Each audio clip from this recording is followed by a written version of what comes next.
Thanks for staying with us on SABC News. Let's take a look at your market news now. Hong Kong shares ended higher on Wednesday, led by material and tech stocks following overnight Wall Street gains after data showed US inflation was not rising wildly as the economy reopens. Investors also cheered tech stocks in Hong Kong as a dozen internet platform companies, including JD.com and Baidu Inc., pledged to avoid anti-competitive behaviors, clearing previous market uncertainties. Of course, this is the first batch of the 34 companies, including Tencent, that were ordered by China's market regulator to conduct self-inspections for illegal business behaviors on Tuesday, warning of severe punishment for any that still violated the rules. So at the close of trade, the Hang Seng Index was up 403.58 points, or around 1.42%. China's main Shanghai Composite Index closed up 0.6%. Japan's Nikkei Index closed down 0.44%. Let's go to Wall Street now. The S&P 500 closed at another record high on Tuesday, and the Nasdaq Composite Index jumped. This as investors shook off concerns about the halt of the J&J COVID-19 vaccine rollout. The drug maker's shares hit a one-month low before recovering some of their losses. US data also showed that CPI in March rose by the most in over 8 years, kicking off what the majority of economists expect to be a brief period of much higher inflation. The Dow Jones Industrial Average fell 0.2%. The S&P 500 gained 0.33%, and the Nasdaq Composite added 1.05%. Let's take a look at the rest of your markets now.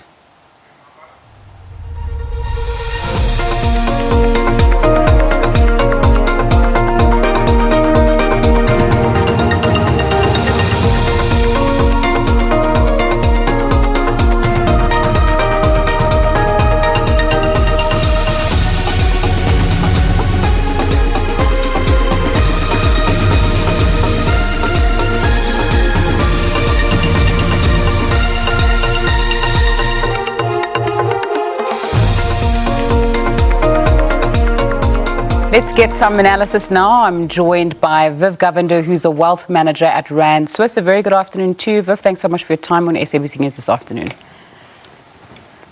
Thanks for having me. So the Rand strengthening with other emerging market currencies at the opening of the market. Why is that, and what's happening now? Yeah, we've had some currency strengthening for some time. I mean, if you look at where we were for most of last year, as we get more and more clarity as to what's happening with the vaccine, as we had more certainty in the market, some of the fear that we had last year around emerging markets especially has dissipated, and therefore we are seeing those market currencies recover quite strongly. If you recall, at the start of last year, the rand was about 14 to the dollar. At the worst point, during the crisis, when people were just uncertain about what's happening, we moved above 19 rands to the dollar. And I think we're just kind of recovering some of that at the moment. And so we are seeing, emerging market currencies kind of getting back on track. At the same time, also the US, interest rates remain very low, and if there's a differential, we do see emerging markets do slightly better in that sense. Okay, speaking of strength, those US markets that you're speaking about hitting all-time highs yesterday. That's despite that really bad news for Johnson & Johnson and the vaccines, and that quite high inflation number as well. Yes, I mean, inflation is something that's coming back on track in the developed world. And I do think there's a case to be made that inflation is going to be more of an issue than people considered. I mean, after 2008, when all that money flowed into the system, people thought there'd be inflation, and there wasn't. The reason was because the money basically got stuck in the banking sector. So money didn't go into people's pockets. They got stuck in the financial system and was used to buy shares and bonds and so on. And we saw those prices go up quite strongly. But this time around, it's not going to be stuck in the banking sector. I mean, we are talking about direct payments to individuals in places like the US and in Europe, some places. We are talking about massive infrastructure plans that are going to be spent in the real economy, and we are seeing sort of some signs of inflation. I think the lumber market in the US, for instance, is up dramatically over the last year, both because people have money in their pockets and are spending it on their houses, and also because the COVID situation meant it was less there was less ability. Capacity by mills to process timber. And so therefore we're seeing a shortage of the market and prices are going up. And we might see that in other markets as well. So Viv, what did that FDA guidance about the vaccine do to the Johnson & Johnson share price initially, and what's happening with it now? Slightly lower. But look, I mean, we've had a similar kind of thing around AstraZeneca as well. And at the moment, it doesn't seem to be that there's a real issue here. I think the term they use is overabundance of caution. I think that's very correct. They are using an overabundance of caution in this case. There's very small indication that there's maybe some slight blood clotting problems. AstraZeneca also had that same issue.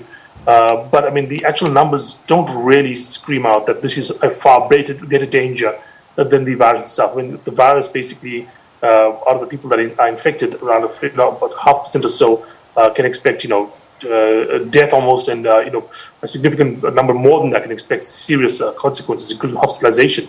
There is no indication that the vaccine is anywhere near as dangerous as that. And so if you had to basically balance up the dangers, you'd probably go vaccine over no vaccine, just because it prevents a much greater danger.